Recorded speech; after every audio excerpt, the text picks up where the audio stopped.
Meskipun Bank Indonesia menahan suku bunga acuan pada bulan Februari, Lembaga Penjamin Simpanan LPS tetap menaikkan suku bunga penjaminan simpanan periode 1 Maret hingga 31 Mei 2023. LPS mengklaim suku bunga penjaminan simpanan dinaikkan untuk mengantisipasi gejolak pasar keuangan global yang masih tinggi. Namun di sisi lain, kenaikan itu membuat gap suku bunga acuan BI dan suku bunga acuan dari BI ini semakin tinggi. Lantas bagaimana dampaknya terhadap kebijakan moneter BI dan bagaimana implikasi terhadap nasabah dan perbankan? Kita akan langsung membahasnya bersama dengan Guru Besar Ekonomi Universitas Negeri Jakarta, Haryo Kunchoro. Selamat siang, Pak Haryo. Selamat siang. Iya. Baik, dengan Marvin di studio, Pak Haryo, analisa Anda, LPS nampaknya seperti mau jalan sendiri alias tidak sinergi begitu ya dengan BI dengan menaikkan suku bunga penjamin simpanan meskipun BI tetap menahan. Menurut Anda analisanya? Oke, sebelum ke sana saya hendak memberikan penjelasan dulu tentang bagaimana BI rate, reverse repo rate, dan LPS itu ditentukan. BI menentukan suku bunga acuannya berdasarkan variabel ekonomi makro yang menjangkau ke depan, jadi lebih melihat ke depan dulu, baru diputuskan suku bunga acuan. Sebaliknya kalau LPS itu melihat ke belakang, apa yang terjadi di masa lalu, di bulan lalu, kemudian ditentukan suku bunga penjaminan. Ini dua hal yang berbeda sehingga bisa jadi tidak sinkron. Mestinya suku bunga acuan naik, LPS rate juga naik. Hanya ada jeda antara saat suku bunga acuan itu berdampak pada perbankan, baru dampak itu dikalkulasi oleh LPS, baru kemudian LPS membuat keputusan LPS suku bunga penjaminannya sekian. Kira-kira itu tidak ketidaksinkronannya kalau boleh disebut seperti itu. Oke, kemudian kalau Anda melihat dengan kemudian LPS menaikkan itu, apa implikasi yang kemudian dirasakan kepada masyarakat? Oke, kenaikannya sebetulnya sinkron antara suku bunga acuan dengan suku bunga LPS, masing-masing naik 25 basis poin. Hanya masalahnya adalah suku bunga BI masih lebih tinggi daripada suku bunga penjaminan. Fakta yang sebelumnya terjadi adalah LPS lebih tinggi daripada suku bunga acuan. Ini yang membuat nasabah yang terutama yang kelompok menengah atas itu merasa imbal hasil yang didapatkan menjadi semakin sedikit, lebih kecil daripada suku bunga acuan BI. Itu kira-kira dampak pada nasabah. Kalau yang segmen menengah ke bawah sih nggak terlalu berubah itu. Oke, pernah tidak dalam tahun-tahun sebelumnya hal seperti ini juga terjadi juga dan tidak terlalu menimbulkan dampak seperti apa yang kita khawatirkan?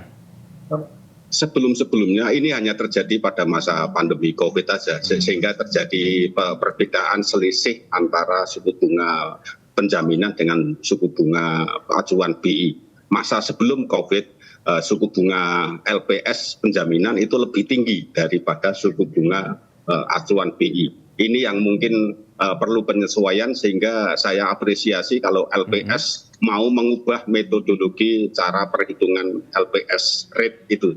Oke, menurut Anda dengan dinaikkan seperti itu dengan alasan antisipasi, apakah sudah tepat atau seharusnya ada langkah lain? Oke, ini sebetulnya untuk antisipasi juga ke depan supaya tidak terjadi migrasi dana dari perbankan ke sektor lain. Kalau dari perbankan ke perbankan no problem, toh masih berada dalam wilayah sistem perbankan. Hanya masalahnya yang perlu diantisipasi adalah ketika imbal hasil yang dijamin oleh LPS itu dipandang tidak menarik lagi sehingga membawa migrasi dananya ke luar negeri. Ini yang perlu diantisipasi. Oke, kalau di level kita sekarang sudah seperti apa? Apakah memang hal seperti yang Anda sebutkan sebelumnya tadi Pak Haryo itu memang sudah sempat terjadi atau baru akan kira-kira saja untuk bentuk antisipasi?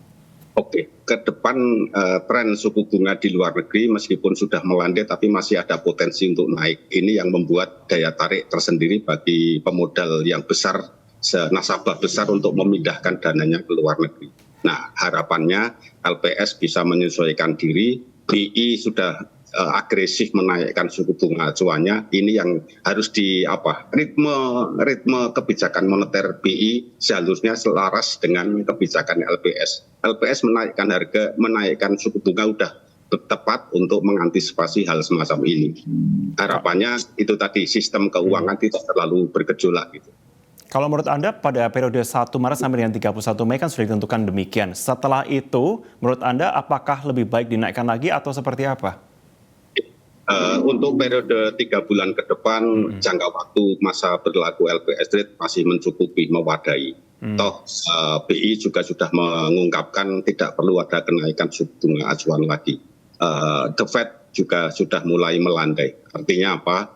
Ke depan 3 bulan ke depan LPS harus bisa mencari posisi yang pas, menyeimbangkan antara sektor makro prudensial dengan mikro prudensial, sektor ekonomi makro dengan tingkat industri perbankan.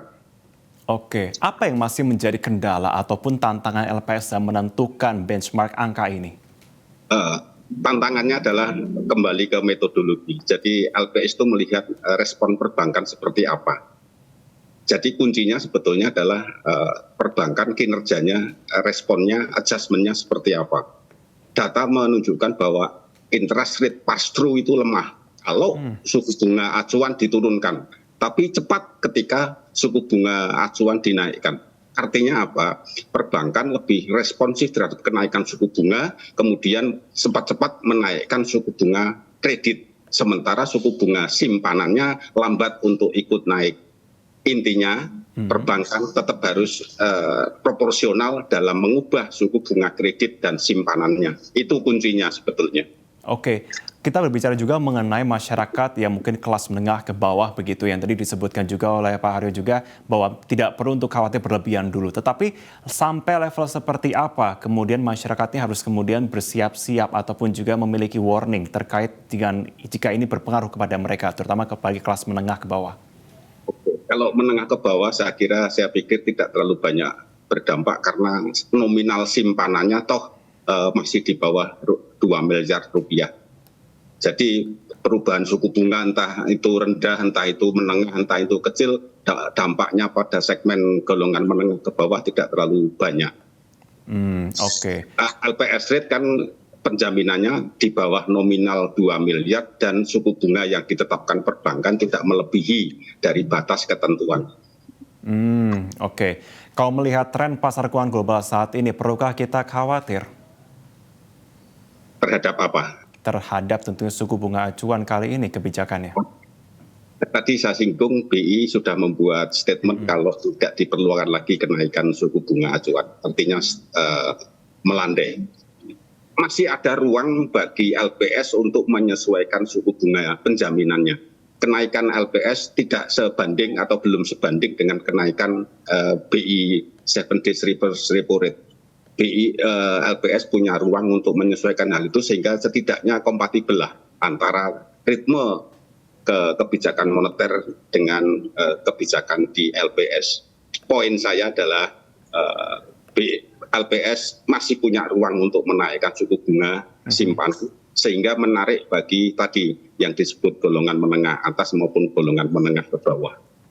Baik, kita akan nantikan juga bagaimana tentunya langkah-langkah selanjutnya. Kita masih melihat juga bagaimana evaluasi untuk 3 bulan ini ya Pak ya, sampai dengan tentunya 3 bulan setelah dari bulan Mei atau pada bulan Juni ke depannya. Baik, kita akan menantikan bersama bagaimana untuk evaluasinya. Terima kasih banyak Guru Besar Ekonomi Universitas Negeri Jakarta Haryo Kunchoro sudah bergabung bersama dengan kami di Zona Bisnis. Terima kasih. Terima kasih.